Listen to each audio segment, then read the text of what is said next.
On 14th of June, we lost a very good friend. Sujat Bukhari was assassinated on 14th of June in Srinagar and buried on 15th. He has been an active participant in most of meetings, whether the meetings took place in Delhi, Srinagar, or Calcutta. He was a liberal Democrat, hardcore professional, extremely competent media person who believed in dialogue and reconciliation. May I request you all to rise for a minute.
Thank you.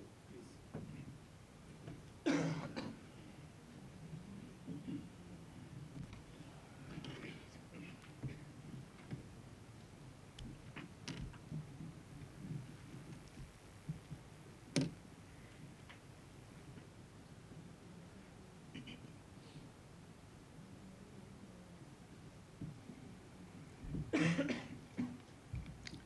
Friends, we have assembled here today to participate in a discussion on a subject of significant importance.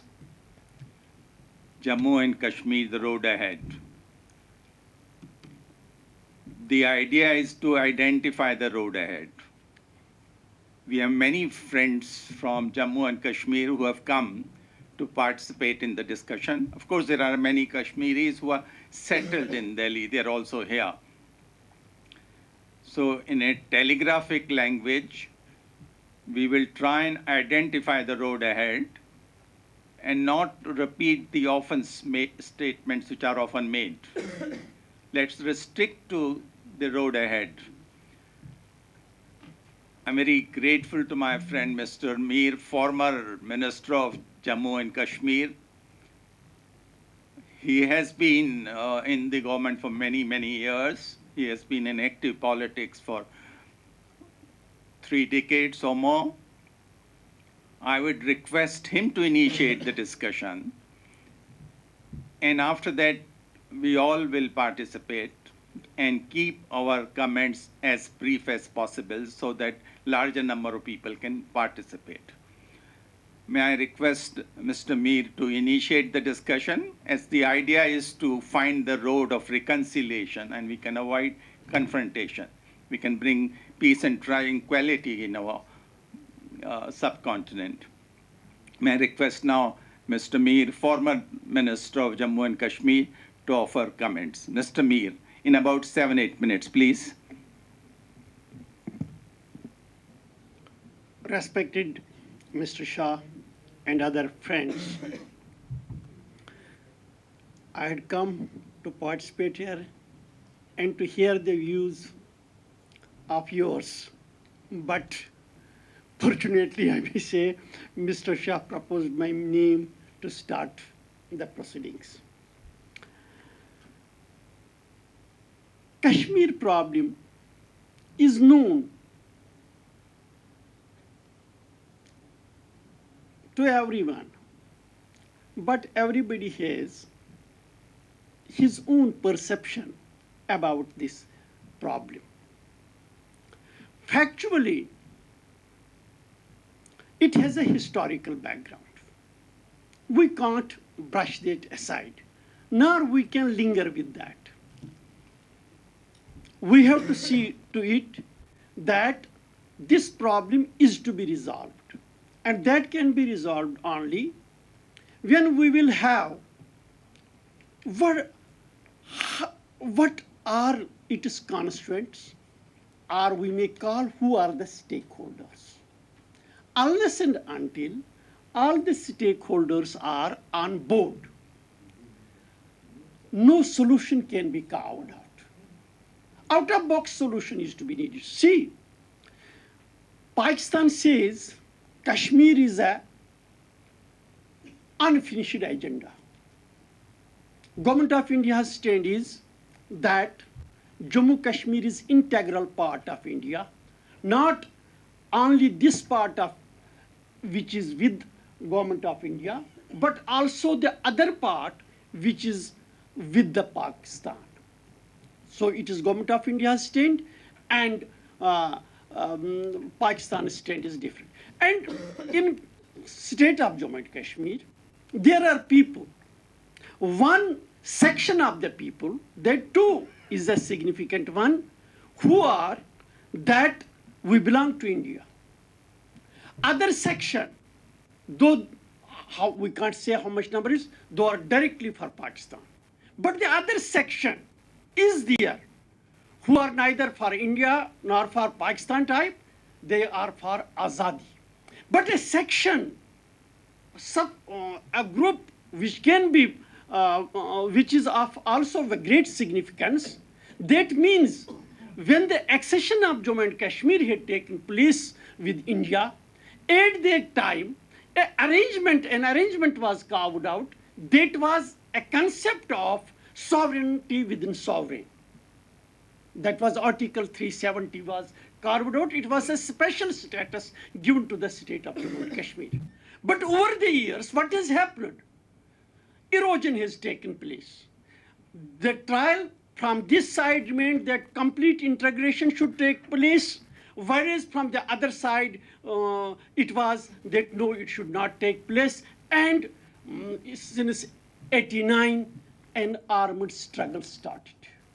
And armed struggle, though started, but problem is political one. Politically, it was not resolved. Efforts were made during this armed struggle. What happened? Till 89, there was no such alienation against India in Kashmir Valley. But after this armed struggle, the way government forces did try to do away with the militancy, it has alienated the masses. Base of the Indian system, that has eroded. Now it is only one narrative there, that is anti-India narrative. It is to be addressed. When I am speaking very openly the facts which are relevant there. You may have, it may be said that I am telling something extraordinary, but it is the reality there. It is, and mainstream is not in a position to spell out, to speak out the reality. So now, when we are taking what to do, it is not easy for anybody to give the solution to it. So when somebody says self-determination, perhaps it is not easy for anybody to do that. When we say independence, it's not easy. When we say complete integration, it is not also easy and acceptable. So what is to be done? My humble submission is, India and Pakistan are neighbors. They have always to continue as neighbors. India is strong enough. India is a big country. But Pakistan has its own strategic importance. Both are nuclear countries, nuclear powers. So when America can come and develop its base in Pakistan, China is owning Pakistan, India and Pakistan are becoming apart. There, in Pakistan, there is a constituency who wants to have good relations with India. But there are also such people who want to fight India, who want to create problems for India. See, Bombay attack. Relations between India and Pakistan had developed a lot. But Bombay incident took toll of that relationship. But here, I want to convey a point. When I say in Pakistan there are elements who does not like that India and Pakistan should come close, we should not become tools in their hands. When such incidents take place, Bombay attack took place, after Modi ji's visit to Pakistan, Pathankot incident took place, we become automatically tools in the hands of those elements who are not interested in peace at all. We have to make it must be our earnest desire that India and Pakistan have to live in peace. Though these things will happen, there happened the Kargil attack. After that, we again started the dialogue process. We started, we have to live together. When we mean we have to live in peace, then we have to isolate those forces which are inimical to these relations, and we should not become instruments in their hands. This is one point. Second point which I want to make, vis-a-vis the people of Jammu and Kashmir. When I'm in my initial speech made, there are so many people with different thinkings about the matter. So all become the stakeholders. Not only those who are there in Kashmir now, our Kashmiri brethren, Kashmiri Pandits, who are living outside Jammu and Kashmir, their problem is there. They should come back to their homeland with respect, with honor, with dignity. But at the same time, when I say there is no ready-made solution available, with nobody can give us a ready-made solution and we can offer to anybody, so that only one thing is, we have to say no to violence. Violence from her side, violence from their side. Violence is to be, it should be discarded from every corner. And we must say we want peace. See, I may tell you one thing. Here in militancy, a vested interest has been developed throughout. 1 month ceasefire was there. What militants can do? Can militants make India out of that state? I, being the resident of Jammu and Kashmir, say no, it is never possible. You have militancy in other areas, northeast. You have militancy in Nagaland, you have militancy in other ways. Could militancy do anything? Just it is it will create problems, definitely problems may be there. But when you declared a ceasefire for 1 month, common people felt peace. Common people developed an interest in it.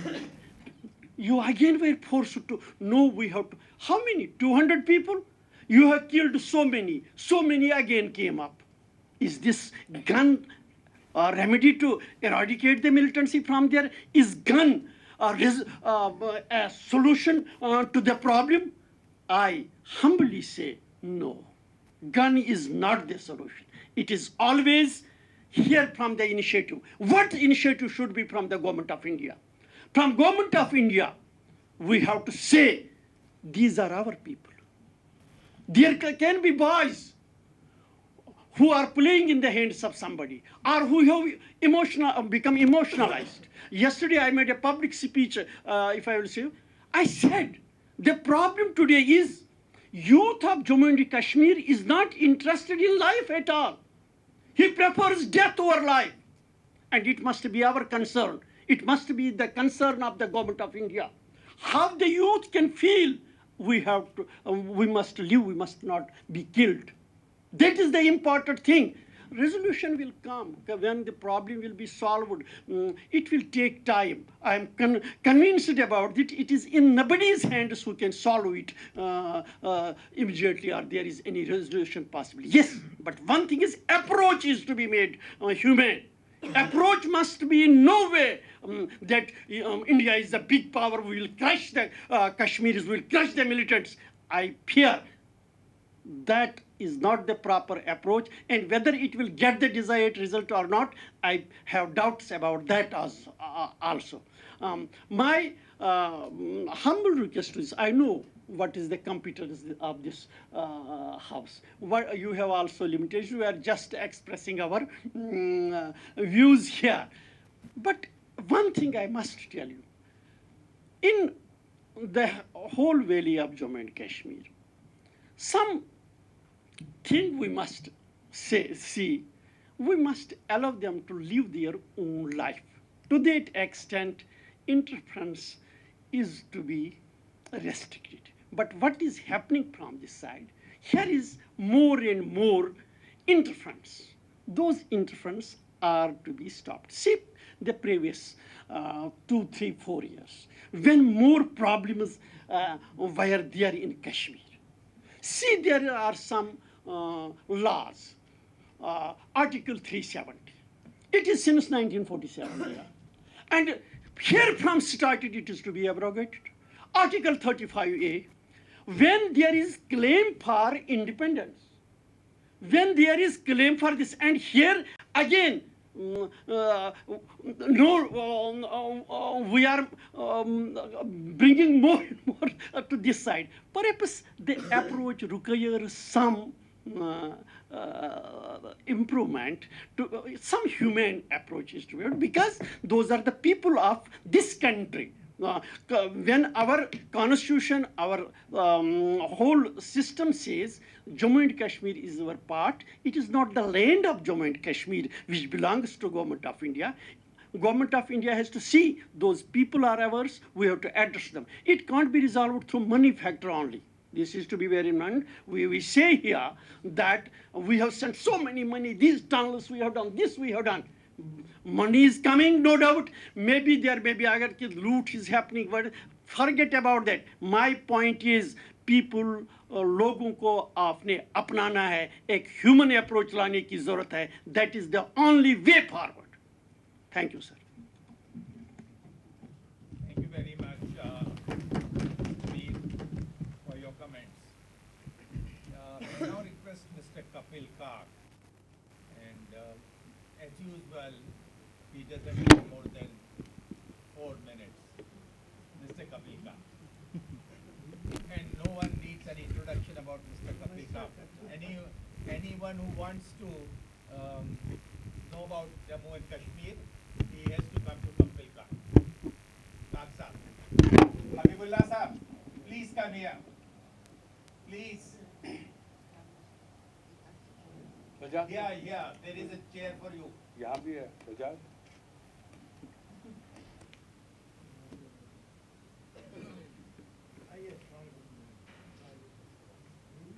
इधर है, यहाँ मीर साहब बुला रहे हैं आपको, यहाँ आ जाओ.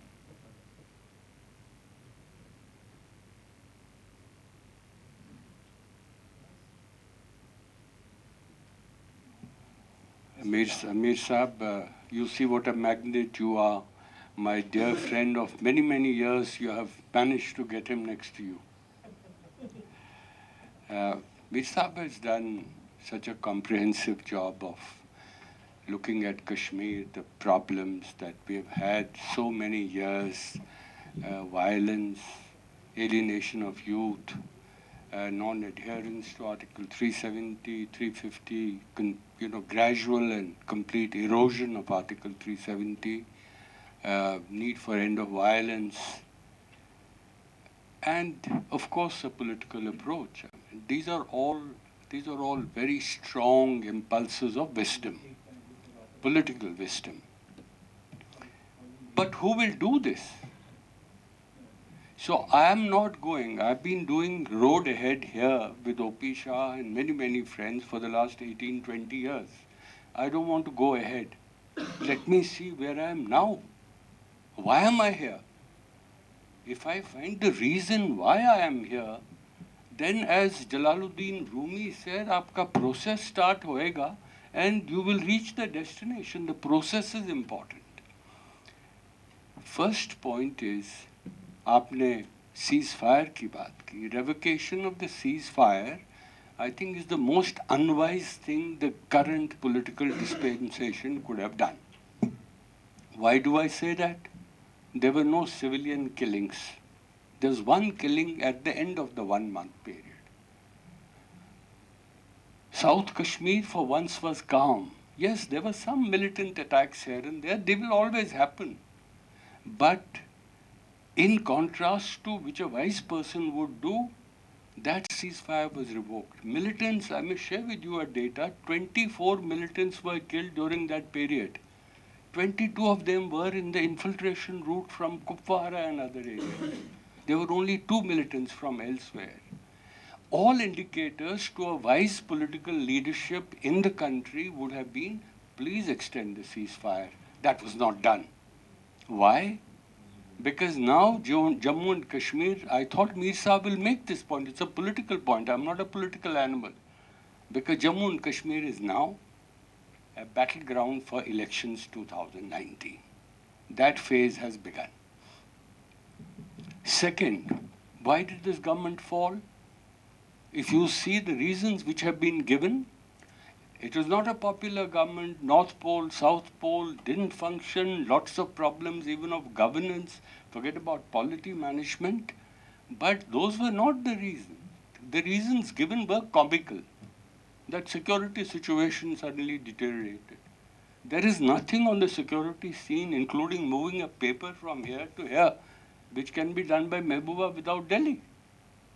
So if it is a failure, it's not government's failure, it's the Delhi's failure. Nobody will acknowledge it. Why? Because now Jammu and Kashmir is an election issue for next year. We have now made Amarnath Yatra. I'm a Kashmiri Hindu. I know how sacred that yatra is to me. It is there is very little threat to that yatra by the locals. Hizbul Mujahideen have themselves said, we welcome. No local attacks are expected on that. But look at the mammoth, monumental concentration on that yatra, because this could become an election issue. तो आप road ahead की बात कर रहे हैं, ये तो संभालिए. Governor's rule is now being imposed in the belief governance will be delivered, violence will end. I can give you, as a security analyst, periods for the last 20 years when governor's rule was imposed, and governor's rule led to more violence, led to more alienation, more hatred. I can suggest to you just one line. Please, all of us, we are all thinking people. Please conclude, go back home with the firm belief that the youth of Kashmir Valley have emotionally and psychologically seceded from India. ये तो पहले मान लीजिएगा. Then you can see the road ahead. That road ahead is strewn with boulders, with rocks, and the complexities, the multiplicity of narratives. जो आप stakeholders की बात कर रहे हैं, there are multiple stakeholders. We have now reached a situation. It's a general rule in conflict studies all over the world that you reach a point in the conflict evolution that those whose jobs it is to end conflict actually become stakeholders in its continuance. This includes the security forces. And I dare say, I have a distinguished naval chief sitting here who's doing amazing work, Admiral Ramdas. For some of you who don't know him, he lives in a village in Alibag. And Mrs. Ramdas, Lalita Ramdas, who's sitting there, they're doing some fascinating ground zero work on India-Pakistan relations and Kashmir. So the point I'm trying to make is, let us get real. आपने शुजात बुखारी के लिए, is a very personal friend of mine, a very dear friend of mine. Why was he killed? Many theories can be ascribed. I don't know. There's an investigation on. We don't know what the result will be. But the Shujat killing was ascribable to 3 or 4 very clear-cut issues. One is reconciliation will only go up to a point. Don't go beyond that.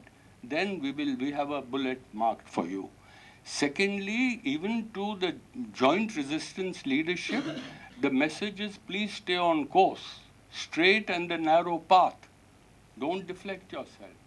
Thirdly, people like me, O P Shah, everyone sitting here who says violence by security forces is as condemnable as it is by the militants. So therefore, both types of violence must end.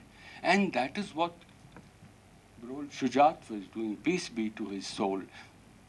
Lastly, and I want to end on this note, since Hasan Mir Saab talked about Kashmiri Pandits, I carried back with me, Wajad Saab was also there, both of us were there for a period of a few days till very, very recently. The message that we saw with our faces of the inclusivity of the community of Kashmiri Muslims and Kashmiri Pandits, even in this grim situation, which I've described just now. 10,000 people in a small space. We couldn't even put our foot there. Celebrating Kashmiri Pandit shrine visited by hordes of Muslims. They used to come even in my childhood. Sushila Ban will recollect. But now much larger numbers. So therefore that inclusivity, jiski aapne zikr kiya hai, Hasan Mir Saab, I saw it alive. I saw it on the faces, the bright faces. And they came in 80 buses from Jammu and Delhi. Not a feather touched them. We are talking about stones, not a feather. So what does it describe to you? That the situation is ripe, get your policy metrics right, look at it human angle, and look ahead. It's not for you and I to look ahead. We can only be civil society will work. Let the government sitting here in New Delhi forget that polarization is not the answer to the future of India. It is inclusivity. And where is that inclusivity? In Kashmir Valley. I quote Nehru, the idea of India came from the idea of Kashmir. Go back to that idea of Kashmir. Thank you very much. Thank you very much, Mr. Kag. My good friend, and I thought it's a time that we get some media person, Rahul, to offer his comments. But please, you know how to speak in a telegraphic language. 4 minutes. And then Muzaffar Shah from Srinagar. Rahul, please. Well, yeah, I think all of us know how to speak in telegraphic language. It's not beyond 30 seconds, but I'll take a bit more. I think I've never had a problem. I'm a Kashmiri Pandit and I've been going there. In fact, 10 years, it was around 10 years ago, I took my father's ashes because that was his wish. And we have a place in Kashmir, which is where Kashmiri Pandits would sort of, their ashes would be put in the water there. And I went there. My father was a pretty well-known person in Kashmir, but that apart, what I want to emphasize is that 10 years ago, there was a huge motorcade which accompanied me to this place and the temple there was closed. And the entire village came out to open the temple and clean it for me to offer prayers. So, and I've been going there since the 90s, in the 90s, and even in a situation where it was impossible for people to get out on the streets without adequate security. Even then, an ordinary Kashmiri was never unwelcoming of the Pandit.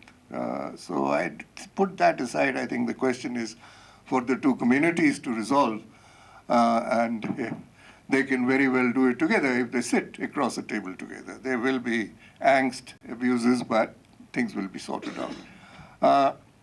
But I want to touch what you have mentioned on the road ahead. We've had hate, I virtually will say. I mean, I'm not going to go into the past. You're all very well aware and probably better than me. We've hit a dead end, virtually. There is governor's rule, and I found it surprising, very surprising, that Kashmiris welcomed this governor's rule.